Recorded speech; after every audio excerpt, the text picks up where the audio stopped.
Bismillahirrahmanirrahim. Qala al-mu'allifu rahimahullahu ta'ala wa nafana bi ulumhi ya rabbal alamin. Bismillahirrahmanirrahim. Soal ma makna tolaki, ma utawi opo makna tolaki iku maknani tolak. Ma utawi opo makna tolaki iku maknanya tolak. Apa pengertian dari tolak? Atau apa definisi dari tolak? Jawab, maknahu utawi maknani tolak. Maknahu utawi maknani tolak atau definisi tolak lughatan ing dalem secara bahasa. Al-firaqu itu berpisah. Al-firaqu itu berpisah. Mutlaqon ing dalam secara mutlak. Mutlaqon ing dalam secara mutlak. Definisi tolak secara bahasa yaitu berpisah. Yang penting berpisah itu namanya tolak. Nah, nanti setelah ngaji ini kan sementara bertemu, setelah itu berpisah. Yang putra kembali ke pondok putra, yang putri kembali ke kamarnya masing-masing. Itu sudah dianggap tolak tapi secara bahasa. Yang penting berpisah. Apa berpisah itu? Berpisah sebuah kejadian setelah pertemuan. Itu tolak secara bahasa. Wastilahan utawi tolak ing dalam istilah atau syara. Utawi tolak ing dalam syara atau istilah. Firqotun, fa-nya diberi harokat kasroh. Firqotun iku perpisahan. Firqatun iku berpisah atau perpisahan bainaz zawjaini ing dalam antarane suami istri. Firqatun itu perpisahan atau berpisah bainaz zawjaini ing dalam antara suami istri. Kalau secara bahasa tidak, yang penting terjadi perpisahan itu dianggap tolak. Entah perpisahan antara teman kelas umpamanya, atau perpisahan antara teman kampus, perpisahan antara teman pondok, walaupun tidak terjadi hubungan suami istri, yang penting sudah terjadi perpisahan antara murid dengan guru, perpisahan antara kelas A dengan kelas B, itu dianggap tolak. Tapi secara istilah, secara syarak, tolak itu sebuah perpisahan antara pasangan suami istri. Dianggap berpisah karena bilafdin makhsusin. Bilafdin kalawan lafad atau ucapan. Bilafdin kalawan lafad atau ucapan makhsusin yang tertentu. Bilafdin kalawan lafad atau ucapan makhsusin yang tertentu. Jadi tolak itu dengan ucapan-ucapan tertentu. Contohnya, suami mengatakan istilah tolak pada istrinya, suami mengatakan cerai pada istrinya. Itu tolak, namanya tolak soreh. Apa tolak soreh? Tolak soreh itu tolak yang langsung terjadi walaupun tanpa niat.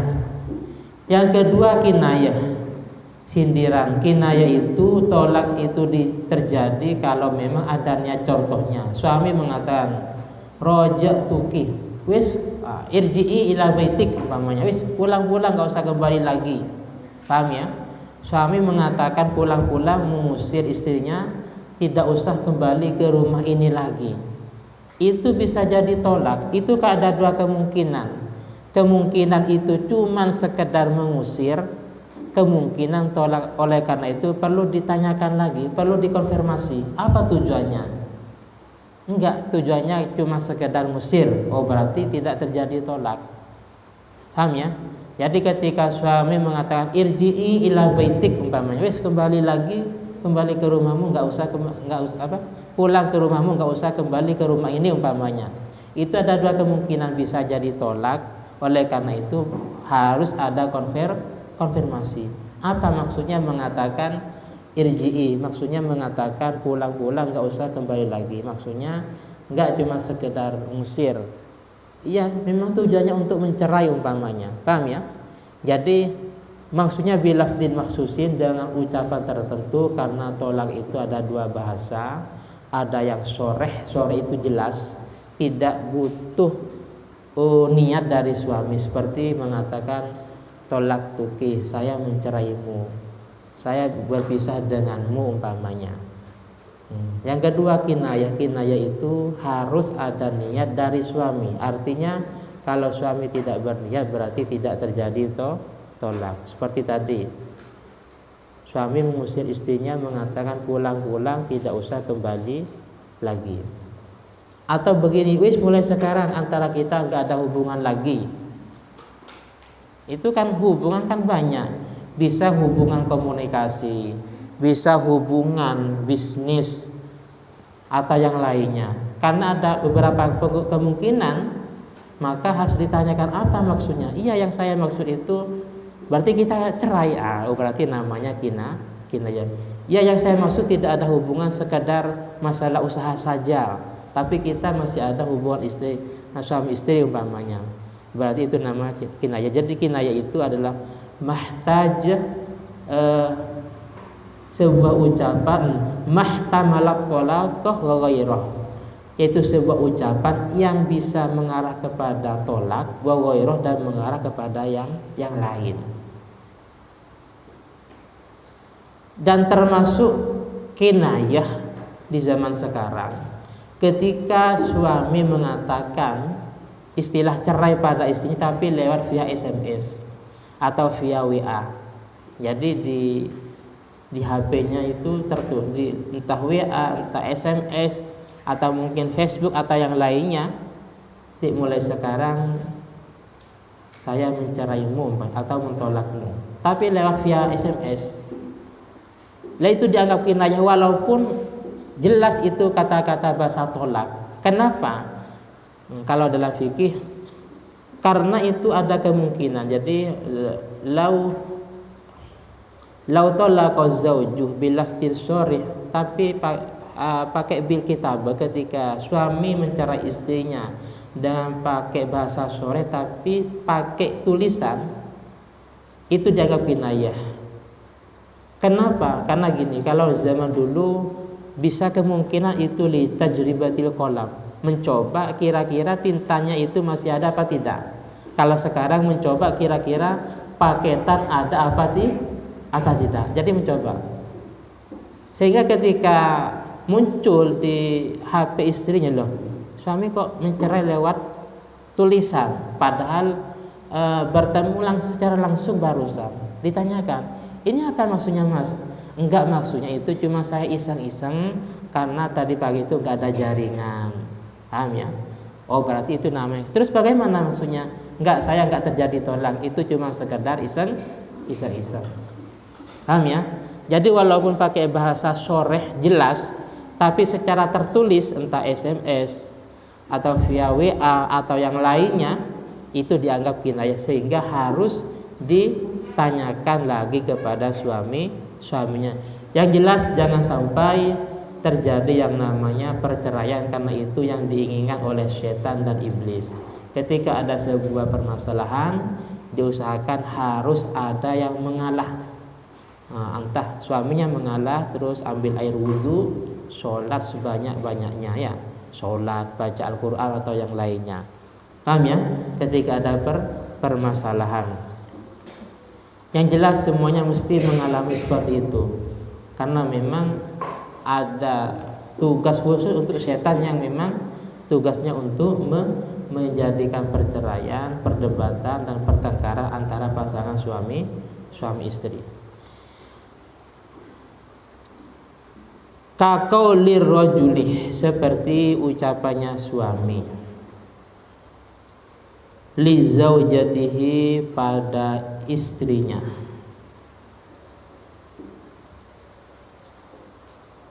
mengatakan tolaktuki, tolaktu, mencerai, saya mencerai kih kepadamu, tolaktu, nyerai ingsun kih ing sira.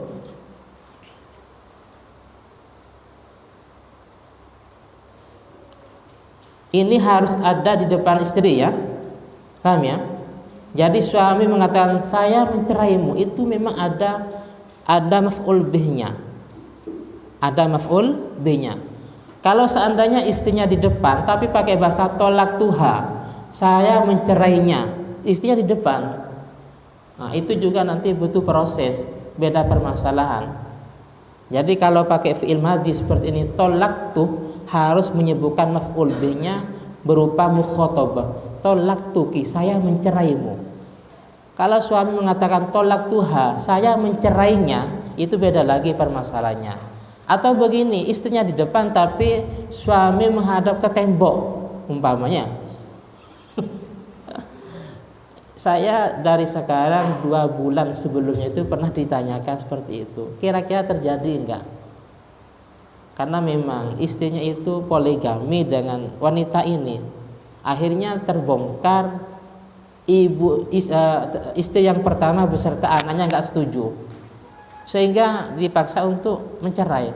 Mengatakan tolak tapi memang menghadap ke tembok katanya. Itu sah apa enggak? Itu nanti beda permasalahan. Jadi ketika memakai fi'il madhi seperti ini, tolak tuki, maka harus menyebutkan maf'ul bih dan di depan istrinya. Nah, terus kalau pakai fi'il mudhari tidak sah tolaknya. Utalliku ki umpamanya, saya akan menceraimu, itu namanya wa'du, cuma sekedar janji. Nah, itu pengaruh. Jadi, tapi kalau pakai bahasa Arab loh, kalau secara Indonesia kayaknya nggak ada bedanya, langsung cerai. Tapi kalau utalliku ki umpamanya pakai fi'il mudhari itu namanya karena mustaqbal dianggap al-wa'du, sekedar janji saja atau ancaman mungkin. Sekarang kalau susunan mubtada khabar maka seperti ini, aw anti mutallaqatun, aw anti utawi sira iku mutallaqatun, wanita yang dicerai. Anti mutallaqatun utawa lafaz antih mutallaqatun maknanya utawi sira wadon iku mutallaqatun, wanita yang dicerai. Atau memakai au antih tolikun, au antih taknya kasroh ya karena perempuan, au antih utawa lafaz utawi sira wadon iku tolikun, wanita yang dicerai. Tolikun itu wanita yang dicerai. Sebagai catatan, cerai itu diucapkan oleh suami kalau cerai. Tapi kalau gugat nikah itu dari pihak istri. Jadi perlu dibedakan. Ada tolak cerai, ada gugat nikah itu faskhun nikah. Jadi istri terima atau tidak, yang penting suami sudah mengatakan tolak, ya sudah terjadi secara ajaran agama. Toh sekalipun masih proses di sidang pengadilan umpamanya. Tapi kalau faskhun nikah, merusak nikah, menggugat nikah, itu memang ada di pihak istri. Contohnya mungkin karena dalam waktu yang lama suami tidak memberi nafkah. Padahal mampu, tapi menterlantarkan anak dan istrinya, maka istri itu berhak untuk faskhun nikah, berhak untuk menggugat nikah ke pengadilan. Kalau dari pihak pengadilan tidak mau memutuskan kecuali illa bi akhdid dananil wadarahim, kecuali harus mengeluarkan uang banyak, maka diperkenankan wanita tadi untuk menggugat nikah dengan sendirinya. Toh sekalipun yang laki-laki memang tidak mau. Kenapa? Karena kenyataannya tidak mau memberi nafkah. Paham ya? Padahal mampu, tidak tapi tidak memberi belanja atau yang lain umpamanya, maka perempuan tadi berhak untuk menggugat nikah atau faskhun nikah.